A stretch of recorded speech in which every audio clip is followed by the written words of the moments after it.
Why was Peru vs Austria at the 1936 Olympics one of football history's most controversial matches? Turbulent decade, the 1930s would see the very fabric of society torn apart by the emergence of ruthless dictatorships and repressive ideologies. It perhaps comes as a shock, therefore, that Germany, under the brutal fascist regime of Nazi leader Adolf Hitler, was chosen to host the 1936 Olympic Games.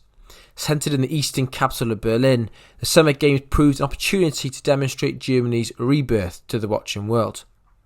The 1930s had seen football become increasingly less popular at the Olympics. The development of the World Cup at the start of the decade meant the Olympics were only open to amateur players.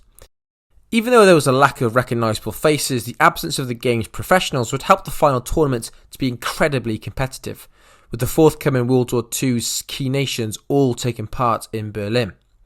Sport in Nazi Germany had become heavily politicised in order to promote its leader's ideology on the watching masses. The appearance of Nazi salutes before matches leaves a bitter taste today. Despite the successes of black athlete Jesse Owens in the Olympic Stadium, including football in the Games had proven relatively worthwhile for Germany and her international allies. Italy, the 1934 World Cup winners, had raced through to the final, even in light of making a wealth of changes to their squad, with Japan surprising the watching spectators by reaching the quarter-finals. Germany's neighbours to the south, Austria, had also enjoyed a run of success to make the last eight, where their opponents, perhaps surprisingly, would be South Americans Peru. Peru was by no means known for its footballing prowess, and in the shape of Austria, found one of the world's most renowned international sides. In front of over 2,500 fans in Berlin, both sides would line up with a 2-3-5 formation. For Austria, they were coached by the incredible Jimmy Hogan, described by Jonathan Wilson as the most influential coach there has ever been. On the other hand, Peru could rely on the attacking talents of Alejandro Villanueva and the incredible Lolo Fernandez. In goals, Juan Valdivieso would prove to be one of the game's most outstanding goalkeepers and difficult to beat. Peru's first-round demolition of Finland had proven that Alberto Denegri's side were not to be taken lightly. By half-time, the Europeans, who had resorted to rough play, were 2 goals to the good. An Austrian victory would be pivotal to Hitler's foreign policy, with the 1938 Anschluss very much at the forefront of future Nazi plans. Remarkably, with the odds stacked against them, Peru hit back in the second half, scoring through Jorge Alcalde before Alejandro Villanueva equalised in the 81st minute, sending the game into extra time. Incredible drama was about to unfold in the additional half hour. Minutes before the end of time, Peruvian supporters, some apparently wielding revolvers, stormed the pitch and attacked the Austrian 11. Shaken by the assault, which reportedly left a player covered in blood, Austria would concede twice in the final 3 minutes and lose the game.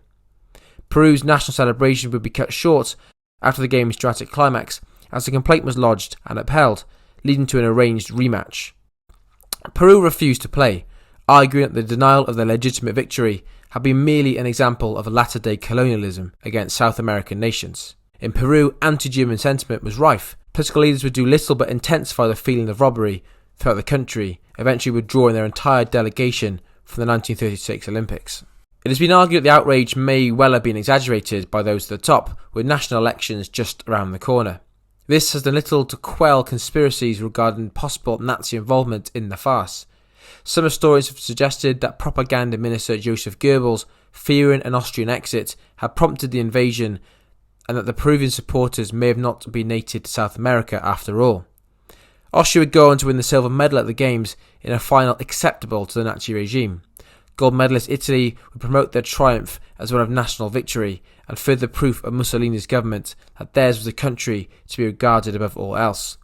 2 years after the Olympics, Austria would be annexed into Germany and the wheels of war were to be set in motion once again. For Peru, their golden age would follow with the 1939 Copa America win. Lolo Fernandez would score an amazing 7 goals across the tournament.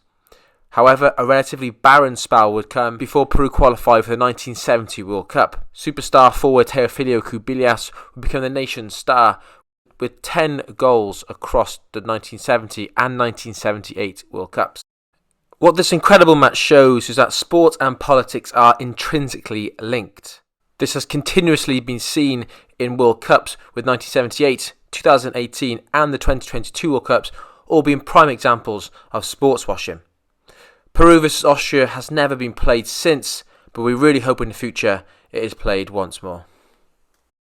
Thank you so much for watching this video by the Football History Boys. We really hope you liked it. We tried a new style for this one. Please like and subscribe. That'd be amazing. Thanks so much. We'll see you again for the next one.